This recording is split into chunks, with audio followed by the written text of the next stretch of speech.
yambayemo n'ikarisi imbere bayikuyemo iri ruhande rwe, iyo kora bayikuyemo ukuguru kumwe ukundi iracyari mu kirenge, ikanzu bayizamuye.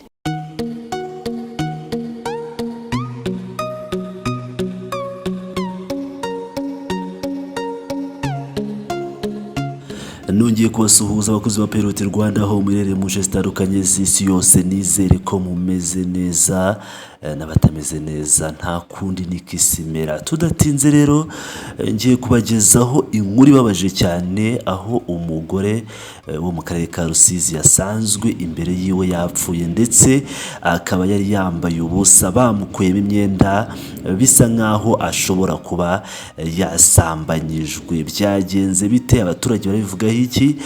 Reka tubagezeho iyi nkuru yose uko yakabaye. Ni mu kagari ka Burunga aho mu mudugudu wa Kamabuye, neza ni mu murenge wa Gihundwe mu karere ka Rusizi. Haravugwa inkuru y'umugore uri mu kigero cy'imyaka 42. Yasanzwe imbere y'irembo rye yapfuye, bigakekwa ko yishwe n'abagizi ba nabi. Ni mu gitondo cyo kuwa gatatu tariki ya 9 Werurwe 2022 nibwo abantu babonye uwo mugore aryamye yambaye ubusa, bigakekwa ko yishwe abanje gusambanywa. Mu buhamya abaturanyi be bahaye Radio na TV1 bavuze ko yasanzwe imbere y'irembo rye yabanje kwamburwa ubusa, bigakekwa ko yari yasambanyijwe. Umwe yagize ati: ni umuturanyi wanjye, muri make ntabwo ari ukugwa nkurikije uko nabibonye. Babanje bamwambura umwenda wo hejuru, bazamura ikanzu yari yambaye bayigeza mu gituza, imbere ntacyo yari yambaye, byose ibyo yari yambaye babirambika imbere ye. Mbibonye ndahungabana, ndiruka ndavuga ngo nubwo yaba yanyweye ntabwo byaba bimeze gutya, ibi bintu ntabwo tubimuziho. Undi nawe yagize ati: ndaza ndebye mbonye yambaye uko yavutse mbona bisanzwe, mitamuruza abaturanyi banjye n'isibo dusanga ahubwo atari ugusinda ari ugupfa, nta gikomere yari afite. Abaturage bavuga ko muri uyu mudugudu hakunze kugaragara utubari twinshi two mu ngo dukunze kugaragaramo umubare mwinshi w'abagore ndetse n'urubyiruko rw'abasore. Tuvugwamo urugomo, bigakekwa ko twaba ari two ntandaro y'urupfu rw'uyu mugore. Umunyamabanga nshingwabikorwa w'umurenge wa Gihundwe Niyibizi Jean de Dieu yavuze ko yamenye amakuru ahamagawe n'abaturage. Ati: saa 12:30 za mu gitondo nibwo umuturage wa mbere yahatambutse, ahasanga umurambo hafi y'urugo rwe, abaribwa duhuruza natwe tumenya amakuru. Niyibizi akomeza avuga ko urwego rw'igihugu rw'ubugenzacyaha RIB hari abo rwataye muri yombi bari bakunze gusangira inzoga, bakaba batangiye gukorwaho iperereza. Amakuru avuga ko nubwo nyakwigendera yari asanzwe anywa inzoga, ariko atarakunze kugira amahane yo kuba yarwana ku buryo byamuviramo urupfu. Amakuru kandi akomeza avuga ko umugabo yararaga izamu, akaba ari cyo cyaba cyatumye nyine apfa. Umugabo adahari n'abana bakaba bari baragiye ku ishuri. Bikaba ari ibintu rero bibabaje byabereye muri akarere ka Rusizi. Reka ahubwo tureke kubatindira, dukurikizeho amajwi y'abaturage bari kwivugira uko babibonye, bavuga ibyabayeho bakibona uwo mugore yambaye ubusa, imyenda bayimukuyemo ari imbere y'urugo rwe yapfuye. Reka dukurikirane aba baturage batanga ubuhamya bwabo, ndetse turakomeza tunumva n'umuyobozi w'umurenge atangaza ibiri gukorwa nyuma y'urupfu rw'uyu mugore. Reka tubakurikire. Ni umuturanyi wanjye, muri make ntabwo ari ukugwa hasi uko nabibonye. Babanjije bamwambura umwenda wo hejuru, bazamuye ikanzu yari yambaye igera hano, inyuma nta kintu kimuriho, n'imbere nta kintu kimuriho. Akaguru kamwe bagatanye bagashyira ku ruhande, bamwambura ikariso yari yambaye, bamwambura ikabutura, byose barambika imbere yiwe. Uko nabibonye, mbibonye ndahahamuka, ndirukanka ndavuga ati nubwo yaba yanyweye ntago yaba ameze gutya, ibi bintu ntago tubimuzi. Mbega muri make ngewe nabonye arangaye wese, ndavuga ati uko byasa kose baba banamusambanyije.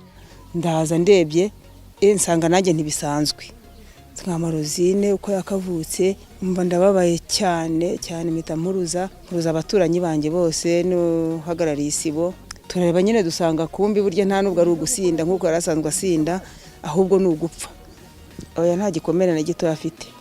Nabonye yari yambaye nk'agakora yambayemo n'ikarisi imbere bayikuyemo iri ruhande rwe, iyo kora bayikuyemo ukuguru kumwe ukundi iracyari mu kirenge, ikanzu bayizamuye, agatambaro nabonye kari nko mu ijosi.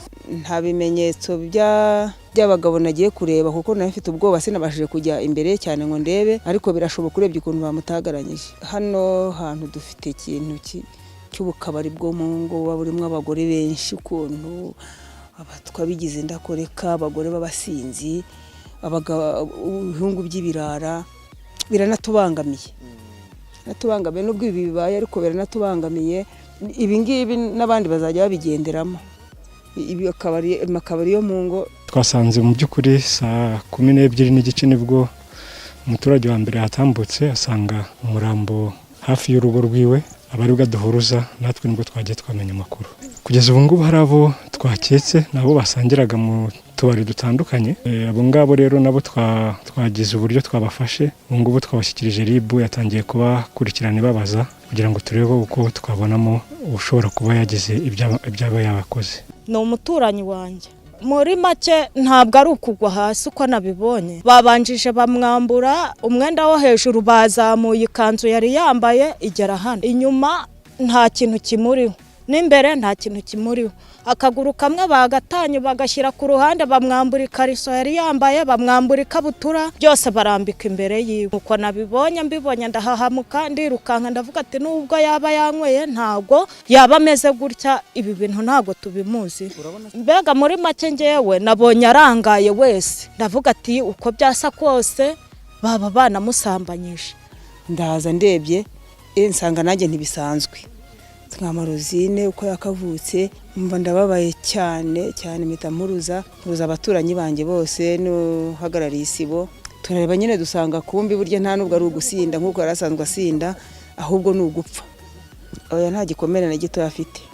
Nabonye yari yambaye nk'agakora yambayemo n'ikarisi imbere bayikuyemo iri ruhande rwe, iyo kora bayikuyemo ukuguru kumwe ukundi iracyari mu kirenge, ikanzu bayizamuye, agatambaro nabonye kari nko mu ijosi. Nta bimenyetso by'abagabo nagiye kureba kuko nari mfite ubwoba sinabashije kujya imbere cyane ngo ndebe, ariko birashoboka urebye ukuntu bamutagaranyije. Hano hantu dufite ikintu cy'ubukabari bwo mu ngo burimo abagore benshi, ukuntu abatwa bigize ndakoreka, abagore b'abasinzi, ibihungu by'ibirara, biranatubangamiye.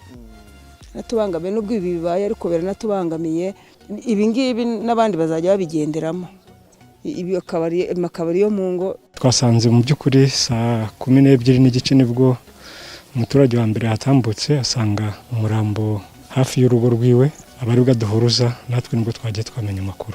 Kugeza ubu ngubu hari abo twaketse nabo basangiraga mu tubari dutandukanye. Abo ngabo rero nabo twagize uburyo twabafashe. Ubu ngubu twabashyikirije RIB, yatangiye kubakurikirana ibabaza kugira ngo turebe uko twabonamo ushobora kuba yagize ibyaba yabakoze.